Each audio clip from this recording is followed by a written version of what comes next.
We are gearing up for a performance at Sacred Heart University's Community Theater this morning. Grammy winner, star of 20 Feet from Stardom, and longtime backup singer for the Rolling Stones, Lisa Fischer, is joining me right now.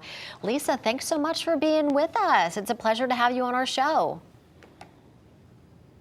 It's a pleasure to be here, Erica. Thanks for having me. All right, Lisa, I want to let people know right now, you are joining us from Winnipeg. That's your current stop. You have a show there, but then you're going to be making your way back to New York and then to Connecticut. Tell us what people can expect from that performance. Oh, my goodness. So I'm with a group called Grand Baton with three members, J.C. Maillard, who's the musical director and arranger, Terry Arpino, who is the drummer, and Richie Goods, who's the bassist. And I've been working with them, with Grand Baton for, about 8-9 years now.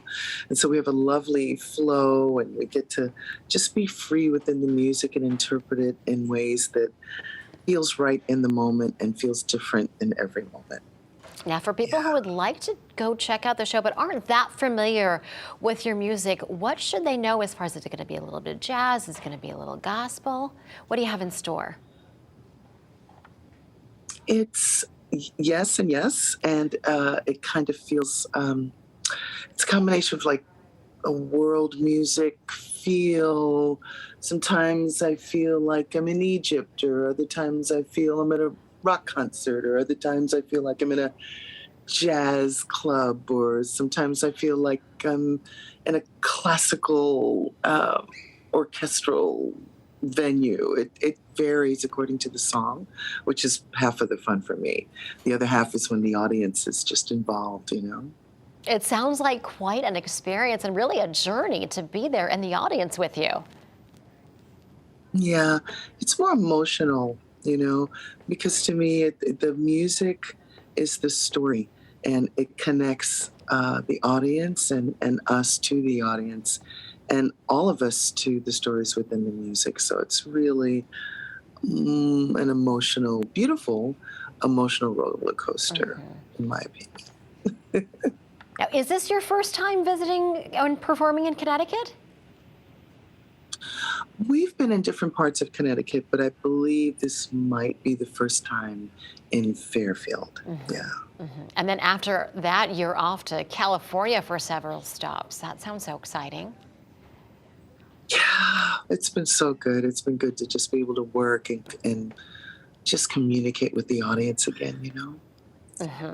And what are you looking forward to most as the tour continues here? I'm looking forward most to the opportunity to just see people, to feel their energy. You know, it's just been so hard for many of us, and I think we miss that sense of communion. Right. Yeah. I have to imagine for performers, COVID has been especially hard. I mean, you can only do so much when you're doing Zoom and virtual, right? That's so true. It's so true. You know, you have all the technology sort of being a bit of a buffer, you know, so we've learned how to maneuver through that. But, you know, there's nothing like being in the room with people. Yeah, Nothing something like about it. the energy of all the people in that room with you. It really just kind of gives you that energy. It's sort of just, you just feed off of each other, right? Yes, Oh. we do. We do in such a beautiful way. Yeah.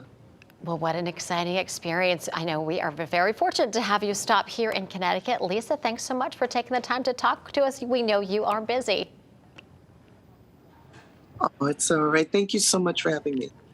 All right, take care. We'll have information on the performance on our